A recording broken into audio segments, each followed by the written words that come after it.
తాకట్లో ఉన్న మీ బంగారాన్ని విడిపించి ఆ రోజు ఆన్లైన్ రేటుకి కొంటాం. Sharma gold company. నమస్తే, వెల్కమ్ టు సుమన్ టీవీ. మనతో పాటు ఉన్నారు Suman TV chief editor Keshav గారు. మాట్లాడదాం. నమస్తే సార్. నమస్తే సార్, కొన్ని నెలలుగా రాజధాని గురించి మాట్లాడుకునే అవకాశం వచ్చింది. మర్చిపోయిన వాళ్ళంతా మాట్లాడుకుంటున్నారు ఇప్పుడు. అసలు రాజధాని గెజెట్ ఎప్పుడు వచ్చే అవకాశాలు ఉండొచ్చు సార్? చాలా స్పీడ్ గా జరుగుతున్నాయి పనులు కూడా. రాజధాని నిర్మాణానికి సంబంధించి ఆల్రెడీ ఆంధ్రప్రదేశ్ గవర్నమెంట్ ఒక క్లారిటీ ఇచ్చేసింది. ఆంధ్రప్రదేశ్ ఒకటే రాజధాని, ఉమ్మడి రాజధాని అనే కాన్సెప్ట్ లేదు. అలానే 3 రాజధానులు అనే చర్చకు కూడా ఫుల్ స్టాప్ పెట్టేసి అవకాశం లేదు. హైకోర్టుకి సంబంధించి ఒక డివిజన్ బెంచ్ కర్నూలులో ఏర్పాటు చేయడానికి చకచక ఏర్పాట్లు జరుగుతున్నాయి. విశాఖనేమో ఐటీ కారిడార్ గా, ఫార్మా హబ్ గా చేసే పనులు కూడా చురుగ్గా సాగుతున్నాయి. సో ఇక అమరావతికి సంబంధించి నిర్మాణ ప్రక్రియ, నిర్మాణ పరంపర ముందుకు తీసుకెళ్ళాలి. దీనిపైన అడ్మినిస్ట్రేటివ్ ప్రాసెస్ మొత్తాన్ని కూడా కంప్లీట్ చేసే పనిలో ఉంది. ఎందుకంటే ఇక్కడ ఒక విషయం మనం అర్థం చేసుకోవాల్సింది, 5 ఏళ్ళు ఇచ్చినా చంద్రబాబు నాయుడు ఎందుకు కట్టలేదు అనేటువంటి విమర్శ అప్పుడు చేశారు. ఇప్పుడు కూడా 8 నెలలైనా ఇంకా ఎందుకు మొదలు కాలేదు అనేటువంటి చర్చ ఇంకా ఇప్పుడు జరుగుతుంది. ఎందుకంటే ఆల్రెడీ ఇది 8వ నెలలోకి ఎంటర్ అయ్యాం మనం. సో ఇక్కడ అర్థం చేసుకోవాల్సింది ఏంటంటే, గవర్నమెంట్ సిస్టంలో ఏదైనా కానీ ప్రొసీజర్ అనేది చాలా ముఖ్యం. సో ఇప్పుడు ప్రస్తుతం ఉన్నటువంటి పరిస్థితులను దృష్టిలో పెట్టుకొని ఏపీసీఆర్డీఏని ఆంధ్రప్రదేశ్ గవర్నమెంట్ విస్తరించింది. అంటే గతంలో నోటిఫై చేసినటువంటి ఏరియాని కాకుండా అదనంగా అటు పల్నాడు జిల్లాలో కొన్ని గ్రామాలని, ఇటు ఎన్టీఆర్ జిల్లాలో కొన్ని గ్రామాలని, బాపట్ల జిల్లాలో కొన్ని గ్రామాలని కలిపి దాని పరిధిని మరికొంత పెంచేటువంటి ప్రయత్నం చేసింది. ఎందుకంటే 5 ఏళ్ల క్రితం అవసరాలు వేరు, ఇప్పుడు మారినటువంటి స్థితిగతులు వేరు. ఈ రెండింటిని దృష్టిలో పెట్టుకుని వాళ్ళు ఈ విస్తరణ రూపంలో తీసుకున్నారు. ప్లస్ ప్రధానమైనటువంటి అడ్డంకి ఏంటంటే, లాస్ట్ టైం కనుక గెజిట్ నోటిఫికేషన్ తీసుకుని ఉంటే హైదరాబాద్ మీద హక్కులను వదిలేసుకునేటువంటి పరిస్థితి వచ్చేది. ఉమ్మడి రాజధాని అనేటువంటి చర్చకి ఫుల్ స్టాప్ పెట్టి ఆంధ్రప్రదేశ్ రాజధాని అమరావతి అని చెప్పాల్సిన పరిస్థితి వచ్చేది. సో అలాంటి స్థితి రాకూడదు కాబట్టి 10 ఏళ్ళు అప్పుడు వెసులుబాటు ఉంది కాబట్టి వెంటనే గెజిట్ పైన ఫోకస్ పెట్టాలి. ఇప్పుడు ఫోకస్ పెట్టినట్టుగా సమాచారం వస్తుంది. సో రాష్ట్ర ప్రభుత్వం అతి త్వరలో, అంటే దాదాపు ఒక 3 నెలల్లో గెజిట్కి సంబంధించినటువంటి ప్రాసెస్. ఎందుకంటే టెండర్ల ప్రక్రియ అంతా కూడా ఫిబ్రవరి మంత్ ఎండింగ్కి ఆల్రెడీ మనకి ఇక్కడ ఎన్నికల కోడ్ నడుస్తుంది. గ్రాడ్యుయేట్స్ ఎలక్షన్స్, టీచర్స్ ఎలక్షన్స్ ఇవి జరుగుతున్నాయి కాబట్టి ఒక ఎన్నికల కోడ్ అమల్లో ఉంది. మార్చి 3 తర్వాత అవన్నీ కూడా కంప్లీట్ అయిపోతాయి. సో మార్చి నెల నుంచి పూర్తి స్థాయిలో అడ్మినిస్ట్రేటివ్ ప్రాసెస్లు అన్నీ కూడా కంప్లీట్ అయ్యి టెండర్స్ ఫైనలైజ్ అయిపోయి ఎవరైతే బిడ్డింగ్ గెలిచారో వాళ్ళ అనౌన్స్మెంట్లు కూడా అయ్యి వాళ్ళు పనులు రెడీ చేసుకుని ఉంటారనమాట. ఇప్పుడు కూడా ఇంటర్నల్ వర్క్స్ జరుగుతున్నాయి. సిఆర్డీఐకి సంబంధించి అంటే అక్కడ ఒక కార్యాలయ భవన నిర్మాణం జరుగుతుంది. ఆల్రెడీ కొన్ని పెండింగ్ వర్క్స్ని చంద్రబాబు నాయుడు గారు అప్పుడు ప్రారంభించారు. అక్కడ డీవాటరింగ్ మేజర్ వర్క్ మనకి ఎప్పుడు కనబడుద్ది అంటే, permanent secretariat, permanent assembly building, permanent high court building సంబంధించిన పనులు మొదలైతే ఆ మేజర్ యాక్టివిటీ కనబడుతుంది.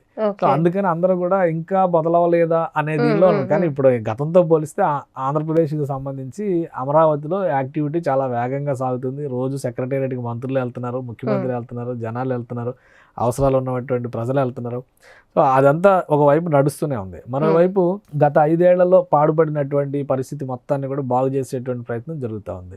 ఇంకొకటి కీలకమైనటువంటి అంశం ఏంటంటే, ఇప్పుడు ఆంధ్రప్రదేశ్ ప్రభుత్వం చేస్తున్నటువంటి కసరత్తు అమరావతిలోకి ఎక్కడి నుంచి వచ్చినా కానీ సునాయాసంగా లోపలికి వెళ్ళడం ఎలా, దీని మీద వర్కౌట్ చేస్తుంది. ఇప్పటివరకు చాలా మందికి లోపలికి వెళ్ళాలంటే కరకట్ట రోడ్డు ఒకటే దారి ఉంది. సో ఒక 3 ప్రత్యామ్నాయ మార్గాల్ని డెవలప్ చేసేటువంటి పనిలో ఏపీ గవర్నమెంట్ ఉంది. దానికి కేంద్ర ప్రభుత్వం సహకారం అందిస్తుంది. ఇప్పుడు వెస్ట్ బైపాస్కి సంబంధించినటువంటి కృష్ణానది బ్రిడ్జి, 3.1 కిలోమీటర్ పొడవైనటువంటి బ్రిడ్జి నిర్మాణం కంప్లీట్ అయింది. మొత్తం 47-48 కిలోమీటర్లు అటు చిన్నఒట్టుపల్లి దగ్గర నుంచి ఇటు చిన్నకాకాని వరకు నిర్మిస్తున్నటువంటి బైపాస్ రోడ్డు అది. అయితే ఆ రోడ్డుకు సంబంధించినటువంటి ప్రాజెక్ట్ 4 అంటే ప్యాకేజ్ 4 పనులు ఇంకా పెండింగ్లో ఉన్నాయి. 1, 2, 3 3 ప్యాకేజీలకు సంబంధించిన పనులు దాదాపు 80-90% కంప్లీట్ అయినాయి. అది కనుక రెడీ అయితే గన్నవరం ఎయిర్పోర్ట్లో దిగినటువంటి డైరెక్ట్ గా కార్పొరేట్స్ కావచ్చు ఎవరైనా కానీ అక్కడ ఎక్కి డైరెక్ట్ గా వెంకటాయపాలెంలో ల్యాండ్ అయ్యే విధంగా. అంటే ఇప్పుడు గతంలో కేటీఆర్ గారు ఒక మాట చెప్పారు, ఎవరు వచ్చినా హైదరాబాద్ విజిట్కి ఎవరు వచ్చినా కానీ శంషాబాద్ ఎయిర్పోర్ట్ నుంచి డైరెక్ట్గా పివి నరసింహారావు ఫ్లైఓవర్ మీద నుంచి బేగంపేట తీసుకెళ్ళిపోవచ్చు, కానీ మేము గచ్చిబౌలి మీద నుంచి ఎందుకు తీసుకొస్తామంటే హైదరాబాద్ అందాలని, డెవలపింగ్ ఫేజ్ ఆఫ్ హైదరాబాద్ని చూపించడానికి తీసుకొస్తామని చెప్తారు. సో అదే తరహాలో విజయవాడ నగరంలో నుంచి చూస్తే ట్రాఫిక్ రద్దీ, ఇరుకైన రోడ్లు ఇవన్నీ చూడాల్సి వస్తుంది. రేపు ఆ హైవేని ఓపెన్ చేస్తే కనుక బహుశా ఒక 3 నెలల్లో అది ఓపెన్ చేయడానికి ప్రణాళికలు సిద్ధం చేస్తాం. సో డైరెక్ట్ గా ఎయిర్పోర్ట్ నుంచి ప్రధానమంత్రి వచ్చినా కానీ తీసుకొచ్చేయచ్చు, డైరెక్ట్ సెక్రటేరియట్ కి తీసుకొచ్చి. ఒక యాక్సెస్ అటు నుంచి వస్తుంది. రెండోది ఇప్పుడు ఇమీడియట్ గా జరుగుతున్న పని కరకట్ట రోడ్డు విస్తరణ. ఎన్నికల ముందర జగన్మోహన్ రెడ్డి గారు కరకట్ట రోడ్డును విస్తరిస్తున్నాం అని చెప్పి అక్కడ ఏదో శంకుస్థాపన చేశారు. 2 వరుసల రహదారిగా చేస్తారు. ఇప్పుడు సింగిల్ లేనే అది, ఇప్పుడు ఉన్నది 2 వరుసల రహదారిగా చేస్తామని. ఇప్పుడు రాష్ట్ర ప్రభుత్వం దాన్ని 4 వరుసల రహదారిగా చేయాలని డిసైడ్ చేసింది. దాన్ని టెండర్లు పిలిచేటువంటి పని కూడా అమరావతి డెవలప్మెంట్ కార్పొరేషన్ రెడీ చేస్తుంది. అంటే 4 వరుసల రహదారి కావాలంటే కనుక ఆ చుట్టుపక్కల ఒక 10 ఎకరాల భూమిని సేకరించాలి, కేవలం 10 ఎకరాల భూమి. అందుకనే భూ సమీకరణ పద్ధతిలో చేయాలా, భూసేకరణ పద్ధతిలో చేయాలా అని మున్సిపల్ మినిస్టర్ నారాయణ గారు లోకల్గా ఉన్నటువంటి రైతులతో చర్చలు జరుపుతున్నారు. సో ఇప్పుడు అక్కడ రైతులు కూడా ఎలా ఉన్నారంటే ఈ 5 ఏళ్ళు జరిగిన నష్టానికి వీలైనంత తొందరగా ఈ పనులు మొదలైతే కనుక ఈ ఏరియా డెవలప్మెంట్ జరుగుతుంది, రియల్ ఎస్టేట్ డెవలప్మెంట్ జరుగుతుంది, వాళ్ళ అవసరాలు కూడా విస్తరిస్తాయి, అవకాశాలు కూడా పెరుగుతాయి అనేటువంటి ఆలోచనతో ఉన్నారు. అంటే అది కూడా పెద్ద సమయం పట్టకపోవచ్చు, బహుశా ఒక నెల రోజుల్లో ఆ పనులు కూడా ప్రారంభిస్తారు. అంటే అటు నుంచి విజయవాడ నుంచి ప్రకాశం బ్యారేజ్ దగ్గర నుంచి 4 వరుసల రహదారిలో మీరు అమరావతి నగరంలోకి వెళ్ళేటువంటి అవకాశం ఏర్పడుతుంది. ఇది ఒకటి. ఇంకొకటి ఏంటంటే పేరేచెర్ల ఓడరేవుకు సంబంధించినటువంటి నేషనల్ హైవేగా దాన్ని విస్తరించడానికి సంబంధించి అది పల్నాడు ఏరియా నుంచి మొదలయ్యేటువంటి జాతీయ రహదారి కింద దాన్ని ఐడెంటిఫై చేయాలని కేంద్ర ప్రభుత్వాన్ని విజ్ఞప్తి చేశారు. కేంద్ర ప్రభుత్వం కూడా పాజిటివ్గా స్పందించింది. ఆ రహదారి అయితే కనుక ఇప్పుడు నకరేకల్ రూట్లో నెల్లూరు వైపు వెళ్ళేటువంటి రూట్ ఉంటుంది కదా హైదరాబాద్ నుంచి, సో అటువైపు నుంచి వెళ్ళే వాళ్ళు కూడా నేరుగా అటు అమరావతిలోకి వెళ్ళడానికి కావాల్సినటువంటి 4 లేన్ రహదారి అక్కడ వస్తుంది. సో ఒక యాక్సెసిబిలిటీని అమరావతి చుట్టూ తీసుకొచ్చేటువంటి ప్రయత్నం ఆంధ్రప్రదేశ్ ప్రభుత్వం చేస్తుంది. వీటితో పాటు ఔటర్ రింగ్ రోడ్డు ప్రాజెక్టు వీటిపైన కూడా వర్క్ చేస్తారు. అవి కొద్దిగా లాంగ్ టైమ్ ప్రాజెక్ట్స్ అనమాట. ఇవి కొంచెం తొందరగా వేగంగా అవడానికి 1-2 ఏళ్లలో కంప్లీట్ చేయడానికి అవకాశం ఉండేటువంటి ప్రాజెక్టులు. ఒక యాక్సెసిబిలిటీని తీసుకొచ్చిన తర్వాత ఈ కన్స్ట్రక్షన్ యాక్టివిటీ మొదలైన తర్వాత అమరావతికి ఒక రూపురేఖలు వస్తాయి. సో ఆ దశలో గెజిట్ నోటిఫికేషన్ ఇస్తే, ఎందుకంటే ఒకసారి నోటిఫికేషన్ ఇచ్చేసిన తర్వాత రాజధాని పరిధుల్ని దాని ఇంక్లూడింగ్ పిన్ కోడ్తో సహా అన్ని డిసైడ్ చేయడానికి స్కోప్ ఉంటుంది ఆ నోటిఫికేషన్ వస్తే. కాబట్టి అందులో ఒక్కసారి డిసైడ్ చేసిన తర్వాత మార్పులు చేర్పులకు అవకాశం ఉంది. ఇది ఒక రకంగా రాష్ట్రపతి ఉత్తర్వుల ద్వారా వచ్చేటువంటి నోటిఫికేషన్. అందుకని కొంత సమయం తీసుకుని దానికి రూపురేఖలన్నింటిని కూడా తీర్చిదిద్ది అమరావతికి రాకపోకలు సులువుగా జరిగేలాగా మార్గాలను విస్తరించి పనులను మొదలుపెట్టిన తర్వాత రాష్ట్ర ప్రభుత్వం ఈ నోటిఫికేషన్ తీసుకొచ్చేటువంటి ప్రయత్నాల్లో ఉన్నట్టుగా సమాచారం ఉంది. ఎందుకంటే కేంద్రంతో కూడా ఈ విషయంలో సమన్వయం జరుగుతుంది.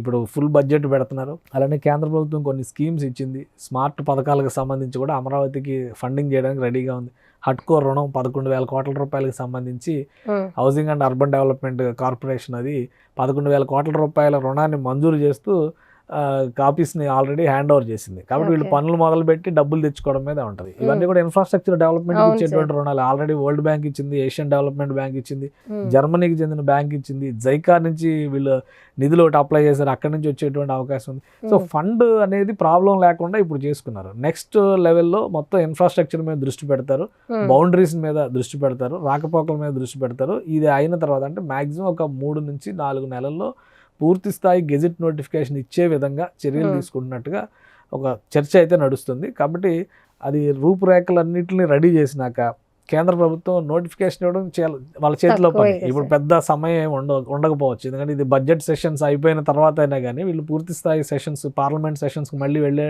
లోపు ఇవన్నీ కూడా రెడీ చేసుకుంటే కేంద్ర ప్రభుత్వం క్యాబినెట్ ఆమోదంతో కూడా గెజిట్ నోటిఫికేషన్ తెచ్చుకునేటువంటి అవకాశం ఉంటుంది.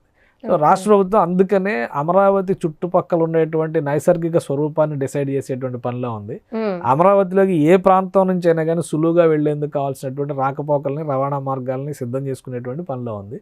సో నెక్స్ట్ లెవెల్లో ఈ పనులు ఏవైతే నిర్మాణ పనులు ఉన్నాయో ఈ నిర్మాణ పనులన్నీ కూడా వేగంగా ముందుకు తీసుకెళ్తే కనుక ఖచ్చితంగా గెజిట్ నోటిఫికేషన్ పెద్దగా ఆటంకాలు ఏవి ఉండకపోవచ్చు అనేటువంటి ఆలోచనతో రాష్ట్ర ప్రభుత్వం ఉంది. వీటితో పాటు ఇంకోటి కూడా మనం ఆలోచించాలి. రాష్ట్రంలో ఉన్నటువంటి జిల్లాల పునర్వ్యవస్థీకరణ పైన కూడా ఒక కసరత్తు జరుగుతుంది. అది కూడా చాలా ముఖ్యమైనటువంటి అంశం. ఎందుకంటే చంద్రబాబు నాయుడు గారు అమరావతి జిల్లా ఏర్పాటు చేయాలనేటువంటి ఒక ఆలోచనతో ఉన్నారు. అమరావతి జిల్లానే రాజధాని ప్రాంతం కింద డిసైడ్ చేస్తారా? ఎందుకంటే జిల్లా అనగానే కొంచెం స్వరూపం పెద్దగా ఉంది. సిఆర్డిఏ స్థాయిలో ఉందనుకో, సిఆర్డిఏ పరిధి వేరు, సీడ్ క్యాపిటల్ వేరు. సో మొత్తాన్ని ఒక జిల్లాగా చేస్తే ఒక యూనిట్గా డెవలప్ చేయడానికి అవకాశం ఉంటుంది అనేటువంటి ఆలోచన కూడా రాష్ట్ర ప్రభుత్వం చేస్తుంది. ఇప్పుడు గతంలో జగన్మోహన్ రెడ్డి గారు జిల్లాల పునర్వ్యవస్థీకరణ చేసి 26 జిల్లాలు చేశారు. 25 జిల్లాలు, ఎందుకంటే ఆయన పెట్టుకున్న పారామీటర్ ప్రకారం మనం 25 పార్లమెంట్ స్థానాలు ఉన్నాయి కాబట్టి ఒక్కొక్క పార్లమెంట్ స్థానం ఒక నియోజకవర్గం, ఒక జిల్లా అని చెప్పని అనుకున్నాడు ఆయన. అలా చేసినప్పుడు 25 రావాలి. కానీ అరకు నియోజకవర్గం చాలా పెద్దగా ఉంది. దాన్ని 2గా ముక్కలు చేశారు. ఒకటి మన్యం జిల్లా అయింది, పార్వతీపురం మన్యం జిల్లా అయింది, ఇంకోటి అల్లూరు సీతారామరాజు జిల్లా అయింది. అయినా కానీ ఇప్పుడు అల్లూరు సీతారామరాజు జిల్లా ఈ చివరి నుంచి ఆ చివరికి 500 కిలోమీటర్ల దూరం వస్తుందని చెప్పని అక్కడ అభ్యంతరాలు వస్తున్నాయి. రంపచోడవరం నుంచి పాడేరుకి వెళ్ళాలంటే చాలా దూరం వస్తుందని చెప్పని విమర్శలు వస్తాయి. ప్లస్ ఈ జిల్లాల ఏర్పాటులో భాగంగా వెనక్కిపోయినటువంటి ఏంటంటే సుదీర్ఘకాలంగా డిమాండ్లో ఉన్నటువంటి మార్కాపురం జిల్లా, మదనపల్లి జిల్లా ఇట్లాంటివన్నీ కూడా వెనక్కిపోయినాయి. వాస్తవానికి ఉమ్మడి ఆంధ్రప్రదేశ్లో కూడా మదనపల్లి జిల్లా ఏర్పాటు చేయాలనే డిమాండ్ ఉండేది. అప్పట్లో వికారాబాద్ జిల్లా తెలంగాణలో, మంచిర్యాల జిల్లా ఇంకొకటి, ఆంధ్రప్రదేశ్లో మార్కాపురం జిల్లా ఒకటి, మదనపల్లి జిల్లా ఒకటి, ఈ 4 జిల్లాలు ఏర్పాటు చేయాలని చాలా డిమాండ్ ఉండేది. కోనసీమ జిల్లా కూడా ఒకటి ఉండేది. సో కోనసీమ జిల్లా ఇప్పుడు ఏర్పాటు అయిపోయింది. ఇందులో ఈ లెక్కలన్నింటినీ దృష్టిలో పెట్టుకొని రేపు డీలిమిటేషన్ జరిగితే పార్లమెంట్ నియోజకవర్గాలన్నిటి స్వరూప స్వభావాలు మారుతాయి. మళ్ళీ అప్పుడు జిల్లాలను ఏం చేస్తారు? పార్లమెంటు నియోజకవర్గం అనేది ఒక క్రైటీరియా కాదు. జిల్లాల అస్తిత్వాలు, చుట్టుపక్కల ఉన్నటువంటి చరిత్ర, వాటికి ఉన్నటువంటి పరస్పర సంబంధ బాంధవ్యాలను దృష్టిలో పెట్టుకుని ఆ ప్రాంతాలను కలుపుకొని జిల్లాలుగా చేయాలని ఒక ప్రతిపాదన నడుస్తుంది. ఆ విధంగా చూస్తే 30 జిల్లాలో 33 జిల్లాలో అవుతాయి అని చెప్పి అంటున్నారు. సో ఆ లెక్కను చూస్తే అమరావతి జిల్లా అనివార్యం అవుతుంది. ఎందుకంటే ప్రతి రాష్ట్రంలో కూడా రాజధాని ఉన్న ప్రాంతం ఖచ్చితంగా ఒక సపరేట్ డిస్ట్రిక్ట్ ఎంటిటీలోనే ఉంది. సో అమరావతిని కూడా ఆ తరహాలో తీర్చిదిద్దాలి. గుంటూరులో కొంత భాగం ఇప్పుడు మొత్తం గుంటూరు జిల్లా పరిధిలోకే వస్తుంది. అది సిఆర్డిఏ వచ్చేసరికి మిగతా కృష్ణా జిల్లా అంటే ఉమ్మడి కృష్ణా జిల్లా లేదా ఎన్టీఆర్ జిల్లా, బాపట్ల జిల్లా ఈ పరిధులన్నీ కూడా వస్తాయి. ఈ కన్ఫ్యూజన్ లేకుండా సిఆర్డిఏ పరిధి మొత్తాన్ని అమరావతి జిల్లాగా మారిస్తే మిగతా జిల్లాల స్వరూపం ఏ విధంగా ఉంటుంది, ఇవన్నీ వీటన్నిటిపైన అధ్యయనం చేస్తున్నారు రాష్ట్ర ప్రభుత్వం. సో ఈ క్లారిటీ లేకుండా గెజిట్ నోటిఫికేషన్ దగ్గరికి వెళ్ళేటువంటి అవకాశం లేదు. కాబట్టి ఈ ప్రాసెస్ అంతా జరగడానికి కనీసం 3 నుంచి 4 నెలలు పడుతుంది. ఈ 3-4 నెలల తర్వాత గెజిట్ నోటిఫికేషన్ పైన పూర్తి స్థాయిలో దృష్టి పెట్టేటువంటి అవకాశం. ఇప్పుడు 2027కి అన్ని పనులు డెడ్ లైన్ విధించిన ముఖ్యమంత్రి గారు విధించారు సీఎం చంద్రబాబు నాయుడు గారు. అలాగే మనకి మెట్రో ట్రైన్ ఒకటి సార్, అలాగే ఔటర్ రింగ్ రోడ్ ఒకటి, అండ్ అలాగే మనకి ఫిలిం సిటీ అని పవన్ కళ్యాణ్ గారు ఒకటి అనౌన్స్ చేశారు.